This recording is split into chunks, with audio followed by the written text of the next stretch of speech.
Um,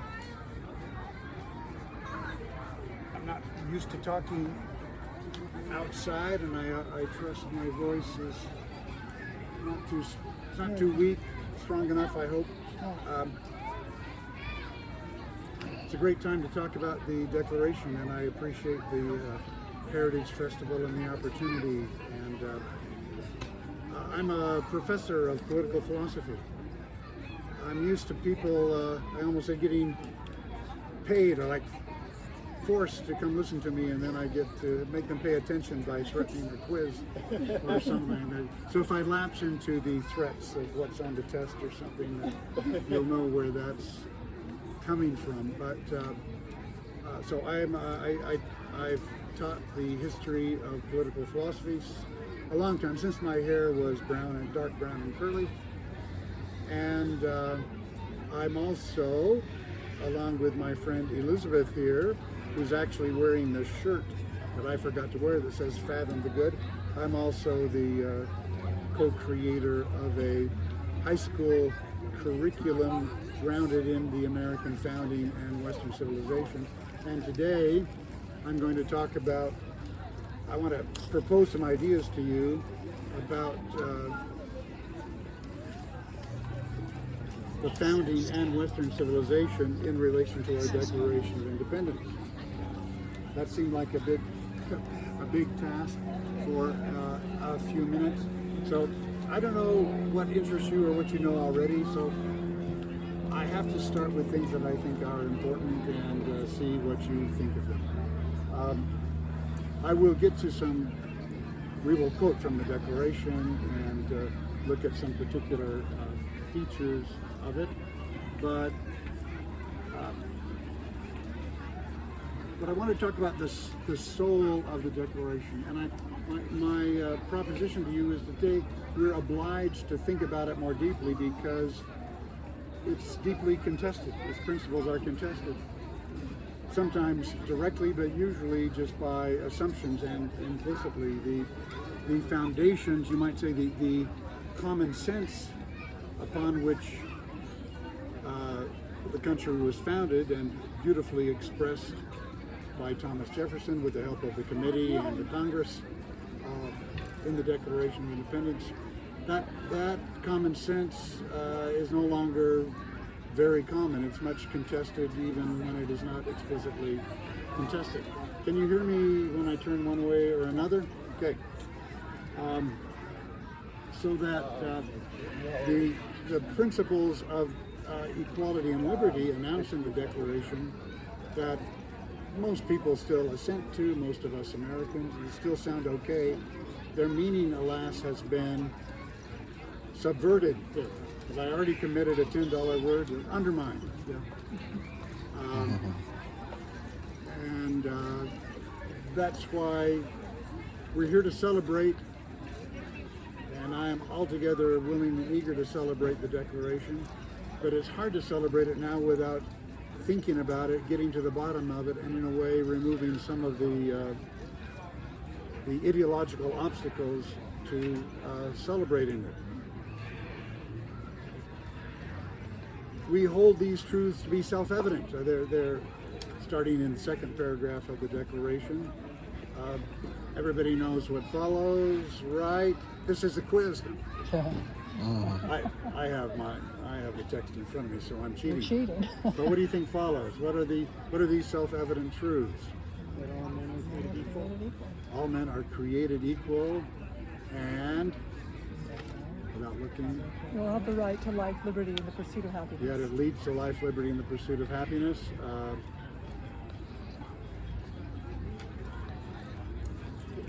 Endowed by their Creator with unalienable rights, life, liberty, and the pursuit of happiness. Yeah, that's the justly famous part of it, and those principles are much worth celebrating. So our job, should be easy and simple. The Declaration's words are beautiful and true, and its principles, I submit to you, have provided the basis for the greatest country in the history of the world. Oops, did I just say something controversial? Actually, Maybe it's not controversial with you. You let me know if it is. But it is. I did just say something controversial. The greatest country in the history of the world. Here, I'm a professor. I'm used to that academic, lofty environment, which has a typical philosophical flavor to it, let us say. And so I feel that at this point I'm habituated, I'm sensitized to an obligation I'm supposed to feel to acknowledge America's flaws, even its crimes. And maybe we should spend the next 20 minutes talking about what's wrong with America? I don't think I will. Of course America has flaws. I love, which patriotic hymn is it that says, I love God mend thine every flaw? You hear the tune, you know what I'm talking about. I love that sentiment. Of course America has flaws. It's a country, not a heavenly communion of saints. But wallowing in, brandishing America's flaws, exploiting chinks in America's moral armor for partisan gain and power, weaponizing caricatures of America's principles to undermine what I would call America's constitutional soul. This wallowing and critique of America these have become major industries, stoked alas by our educational and mainstream media establishments. This to say, I'm aware of all kinds of issues one could raise about the application of America's principles, but it's easy to find somebody to talk about that.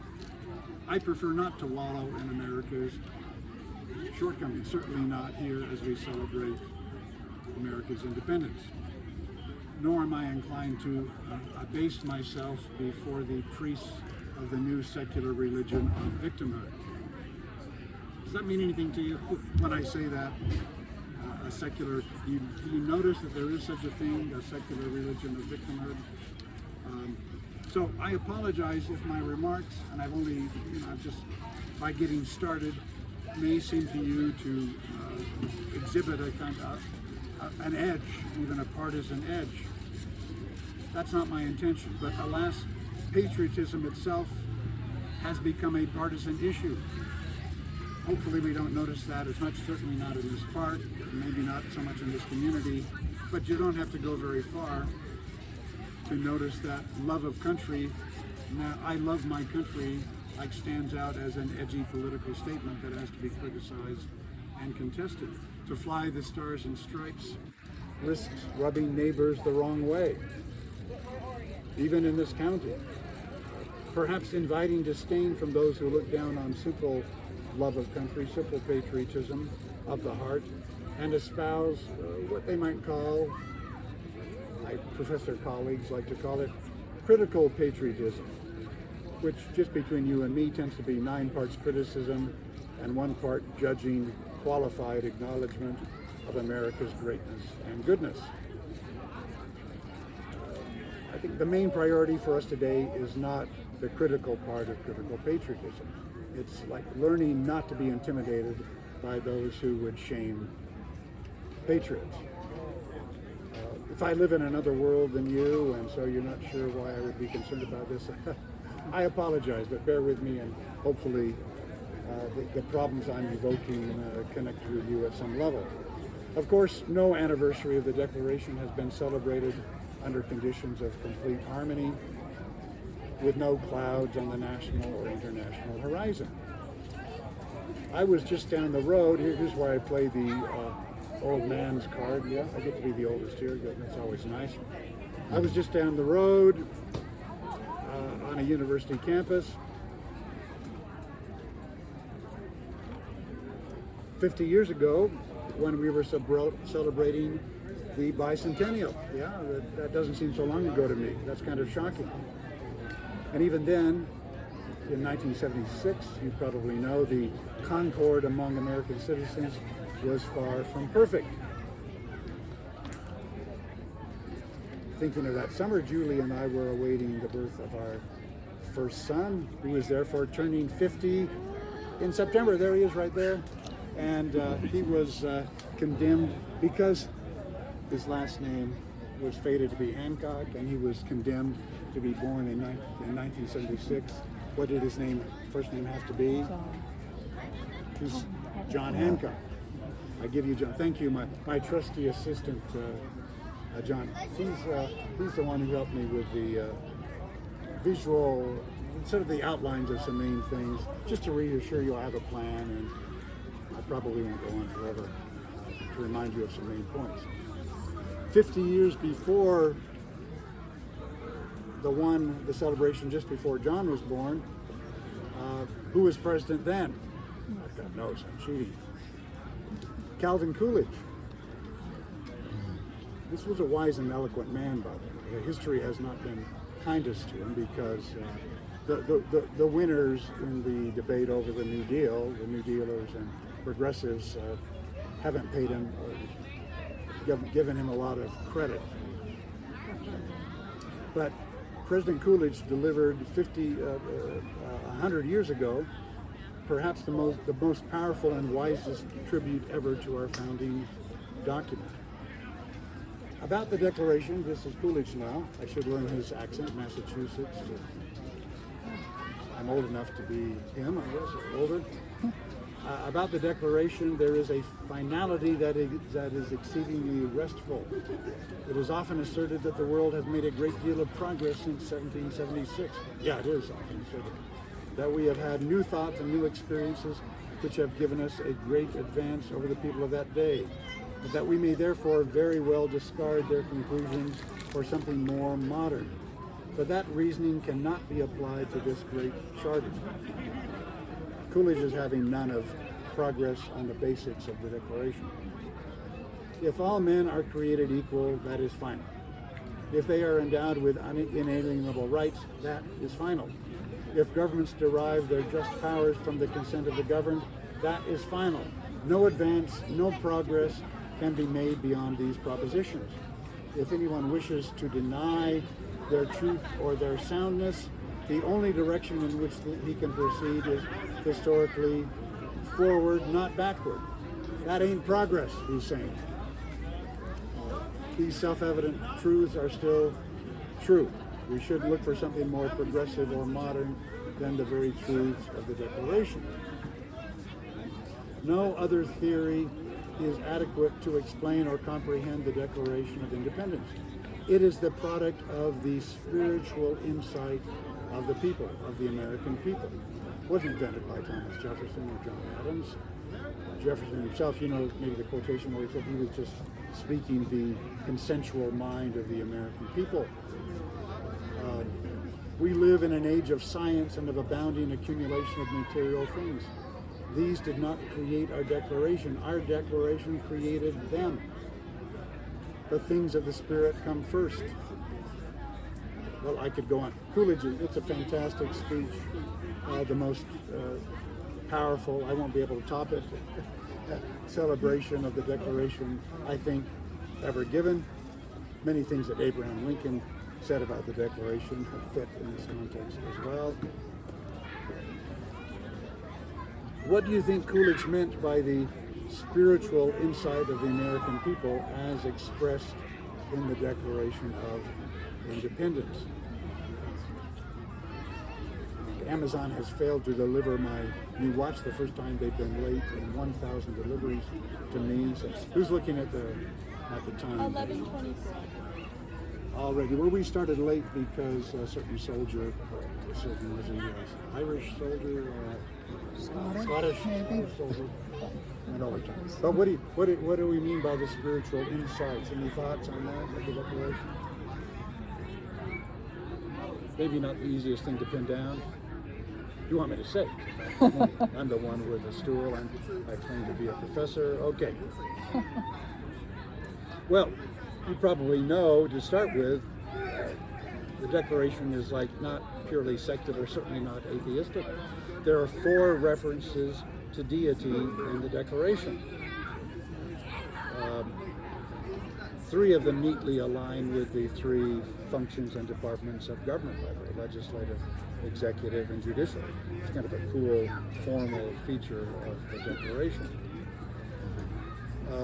But just as important as the dependence of our rights on a creator God, on the laws of nature and nature's God, just as important, I would say, as the presence of, and not just a deistic God, but a providential biblical God, I would assert in the Declaration.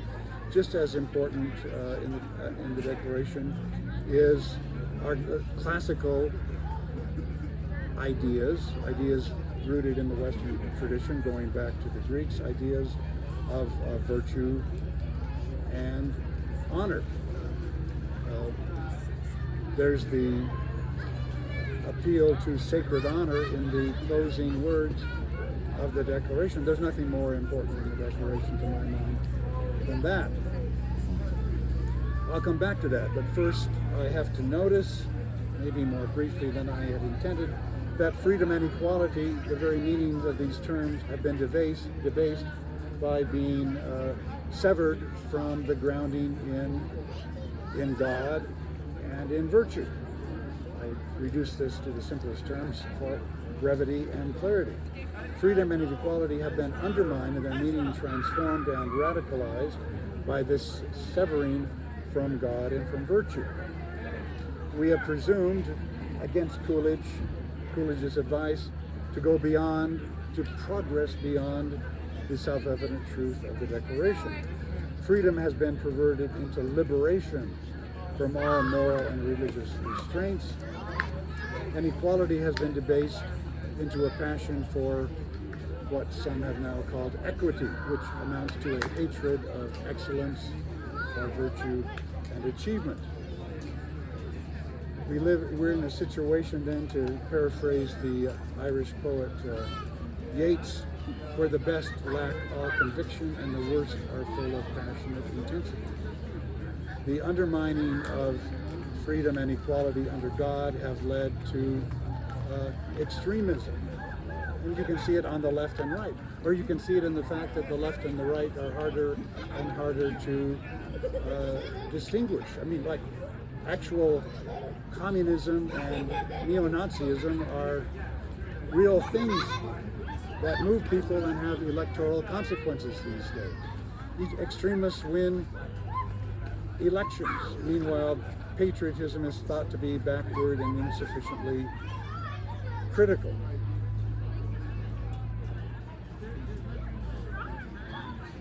We have a new breed of communists and stirrings of neo-Nazism and anti-Semitism, and often these are the very same people. Tocqueville, as a counter to this, we have to recover what Coolidge meant about when he talked about the spiritual inspiration of the Declaration of Independence. Alexis de Tocqueville, the great French author of Democracy in America, was asked what he meant by freedom. First he said, like, if you don't know, I can't tell you. I'm not talking to you. I'm talking to people who love freedom. But then he helped a little bit. He said what he meant by freedom was the pleasure of being able to speak, act, breathe, not in a radically atheistic world of no meaning, or with no boundaries and no obligations or duties, but, going back to Tocqueville's quotation, under the government of God and the laws alone. That's freedom. And this is the same freedom, I submit to you, that is beautifully expressed in our Declaration of Independence. A freedom grounded in references to a providential divinity, but also a freedom that presupposes and calls upon virtuous action, initiative, responsible action. You see this in two main ways in the Declaration. I say virtuous action is the very point of the Declaration.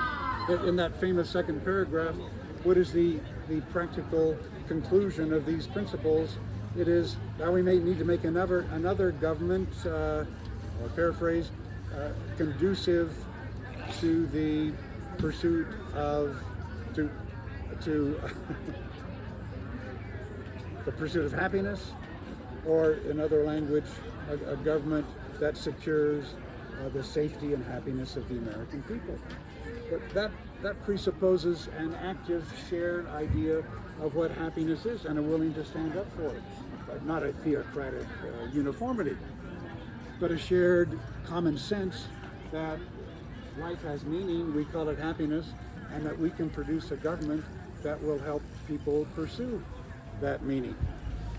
But for me, I will say that it's even more than the practical motive expressed in the second paragraph of the Declaration.